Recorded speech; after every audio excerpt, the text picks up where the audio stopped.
Watch Kung Fu Hot Dog. Yes! He eats them the long way. As a dark coffee representative for diversity, I feel so offended by this film already. There's too many white people in this movie. I'm just going to quit right now. Hello?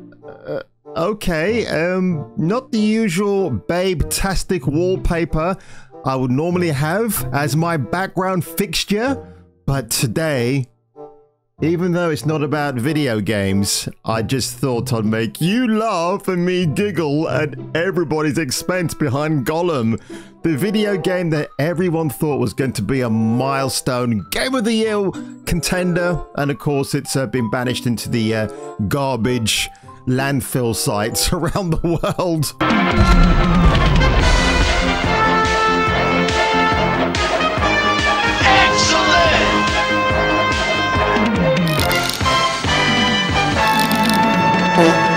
But I'm going to give you a bit of a history lesson now, folks, regarding Denmark in the 1700s. So this is a website called, I'm not even going to even attempt to say what it is, maybe Kobbile online here, Rosenberg, Korgenes Saming. So this chronicles Danish royalty, I believe, from certain periods of time, from the 1700s, 1750 to 1775. The long peaceful period continued into the second half of the 18th century, and in time the economy also blossomed. And this is basically a collection of royal Danish dignitaries. And you know, Denmark had some pretty awesome jewelry, trinkets, if you like. It's steeped in a certain history of time.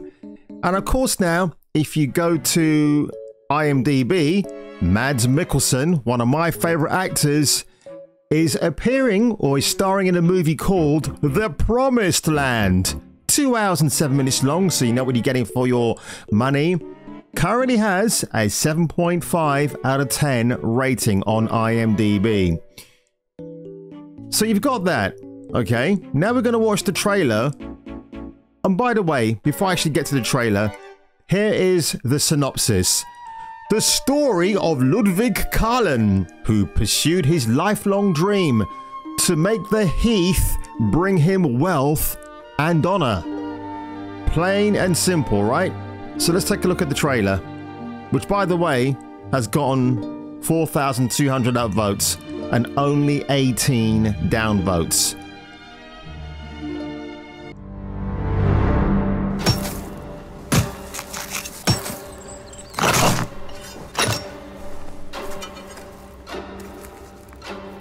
Ludvig Karlen, velkommen til Halgås.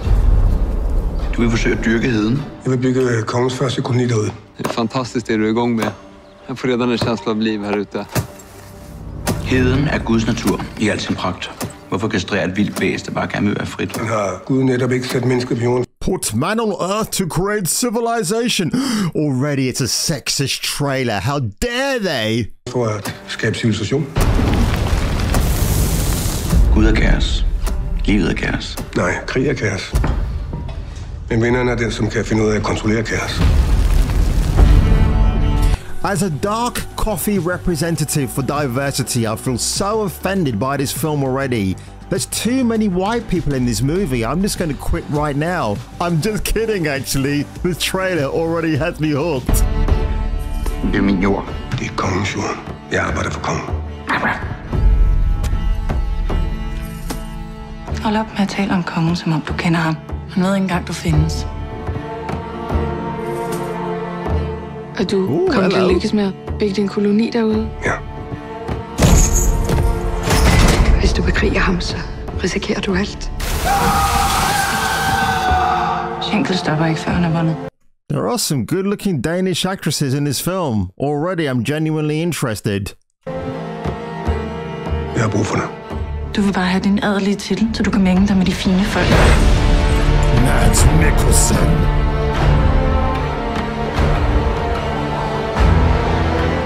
Jeg må væk herfra.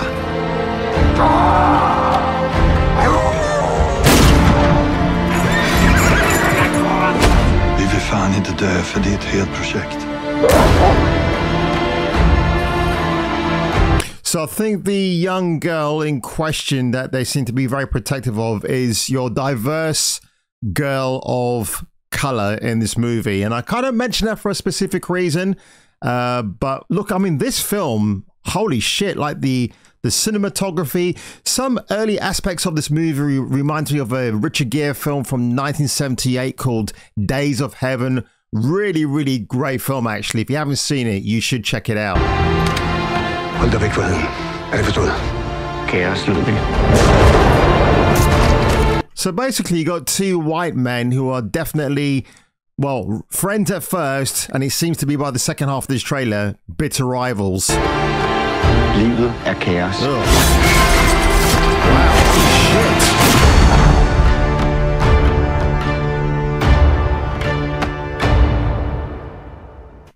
That's great. This is my first time watching the trailer. It's great. I'm genuinely interested in going to watch it. It looks amazing.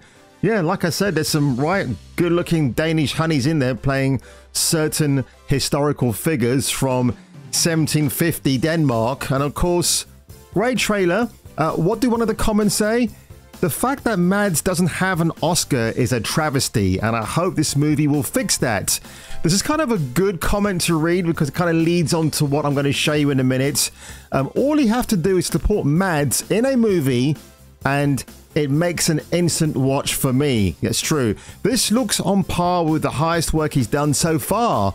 I still lament the cancelling of NBC's Hannibal series, probably my favourite role of his, and he played Hannibal even more cunningly and beautifully than Anthony Hopkins himself did. That's true, actually. I wholeheartedly agree with that. I mean, Hannibal is a great series. I should at some point invest in the Blu-ray. But of course now, some people just cannot help themselves when it comes to mainstream media coverage of this movie. So this video dropped 7 days ago and it just seems to have gone unnoticed, not until some people started talking about it online. So this is a press interview after the film was screened at the Venice Film Festival. It's only a minute, well, it's a 2-minute long clip. The expression on Mads' face here is priceless. And hopefully the audio is good. I should have closed captions on. This is what a member of the press asked Mads and the director, is it Nikolai Arcel, about the Promised Land set in 1750s Denmark. I'm from Denmark, and it's a pleasure to be here. So you're a little bit into it. This is a cast and a Danish production, which is entirely Nordic. It therefore has some lack of diversity. Uh-oh, a lack of diversity in a movie set in 1750s Denmark. Whatever could that mean? Say, as also new rules are implied in What Hollywood. are you on to? Sorry, but From the get-go. From the get-go, there is set some rules of diversity across the Atlantic for competing in the best picture, the equivalent to this competition. Yeah, so I've seen another guy on YouTube talk about this, and what he thinks is that the reporter, the journalist, in parentheses, he's talking about this new thing in movies, especially because it's Hollywood, where they're dictating you've got to have some of the ESG nonsense in your movies to make it a viable candidate for being an Oscar contender. But I don't think Mads or Mr. Arcel are concerned about getting Oscar glory. They just went out there to make an important film. That's it. What's wrong with that? Why does every film that comes out, like Parasite, for example, which I think they talk about in this quick excerpt, why would, you know, I think with Parasite, because it was a very eclectic kind of movie and had a certain demographic and from a country that's renowned for great entertainment, mostly, it's just Hollywood running out of ideas and thinking, hey, you know what, we need to change that category from best foreign film to best film because it sounds less racist, I guess. We don't live up to these standards with this broadcast, and there is just curious, it's not because of artistic reasons. Mads looks fed up already, I don't blame him. That this can't compete in that competition. Are you worried about that? Are you? Me? Come on, I'm serious and honest because you're putting us on the spot, so yeah, you sure. answer the question. No, because I have, in comparison, Parasite was a great What do movie. you think? But I was thinking... Mads is a Chad. You know what I mean? Look, you put us on the spot, so let me throw it back at you. Why are you asking that question about why this film hasn't got any diversity in it? Parasite, which is a great movie, coming from South Korea, had the same level of diversity, but coming from South Korea... Yeah, but it's a South Korean film with South Korean actors and actresses. I don't see the point of that question, because then you might take a film like, I don't know, Shaft, that had an entirely black cast. Are you going to say that's a racist film because it had an entirely black cast? Give me a break, man. It's not even a level-headed argument. But I think what this journalist is trying to do is to inflame an argument to get the ball rolling. It's like when Brie Larson was asked at a film festival this year of her opinions regarding Johnny Depp, and she was like, well, hang on a minute, what's he got to do, or what does his allegations with Amber Heard have to do with me promoting a film at your festival? You know what? It's so stupid. Was actually still eligible for the competition. US movie with an all Nordic cast is not, and that's what I think is a little bit conundrum here. I don't understand the question. Okay. Well, first of all, the film... Well, the journalist is the one who's inventing the conundrum here, not anybody else. Takes place in Denmark in the 1750s. Yeah. We do have a big plot line, you know, about a girl of color who is being subjected to racism. Okay. And you know, and... Oh no! A girl of colour subjected to racism, and who's protecting her is a white guy who's not racist. Oh dear, we can't have that because he's a white knight. Which was very rare, any people of color in Denmark in yes. Almost nobody. Look at that. It's rare of any people of colour to be in Denmark in that time. This is why I refused to play God of War Ragnarok when they race swapped Agraboda for a black chick with dreadlocks who then became the most annoying character in that game. Woo-wee! Glad I kept my pennies for something better. She was probably at the time the only one in the entire country of Denmark. So it was, I would say that it hasn't been... It wasn't a thought in our mind that I think it would be a little weird. You know, it's just a historical exactly. how it was in the 1750s. That's also what I was portraying for. Yeah. Cool. Holy shit. I mean, look at Mads' face. Mads is a Chad, so is Mr. Arcel. At this moment in time, you know what? I want to see a Danish remake for The Lord of the Rings. I think people will lap that up, and I want to see the accurate depiction as Peter Jackson did back in the day before, of course, you know, he made the prequels and had to put a little bit of diversity into those, because heaven forbid you offend people of color in the cinema who don't see themselves on the big screen. But honestly, you know, The Promised Land, this has got me more interested and excited to watch the film, and I'm probably going to give you a review at some point, actually. But this journalist, I don't think his intentions were well-meaning. He was definitely out to bait the actor and director of this film, and it fell flat on his face. I mean, honestly, I'm guessing Mr. Mikkelsen has seen the chat. He's observed what's going on out there about woke entertainment, why there's a lack of diversity in certain things.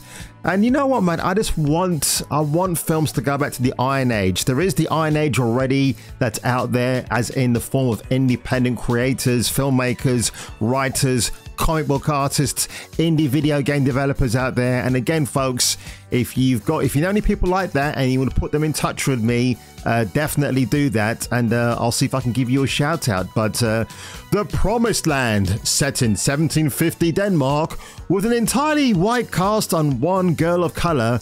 Do you find that offensive? Do you think this film should never be considered for an Oscar? Again, I think these guys just had a passion project. They made it. It's not about getting recognized for Oscars, because the Oscars are bullshit anyway. And on that one, ladies and gentlemen, if I were you, and if you were me, and if you want to come back for me for tea, although tea sucks and I prefer coffee, you should check me out, if I were you, on the next video.